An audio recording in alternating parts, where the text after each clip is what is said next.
फैसलाबाद से मोहम्मद अशफाक मुगल। 8 बाजारों में तजावजात खत्म ना हो सकी। गोल बाजार, झंग बाजार हो या गोल बोना बाजार, गोल मेंटगमरी बाजार हो या गोल कारखाना बाजार, गोल रेल बाजार हो या गोल कचहरी बाजार, गोल चन्योड़ बाजार हो या गोल अमीपुर बाजार, दुकानदार आरजी व पुख्ता तजावजात करके आमदोरफ्त मुअत्तल करके पीएमए इंक्रोचमेंट इंस्पेक्टर से साजबाज होकर तारीखी शहर का हुलिया बिगाड़ने में मसरूफ। एक तरफ 20 फुट से 50 फुट के फट्टे तो दूसरी जानब दो तरफा ट्रैफिक लोडर रक्शे किसी ट्रैफिक वार्डन को नजर क्यों नहीं आते।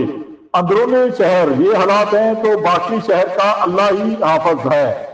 शर्म किसको आती नहीं, इंतजामिया या तजावजात करके बैठने वालों को या फिर ट्रैफिक वार्डन को कौन रास्ता क्लियर करवाएगा।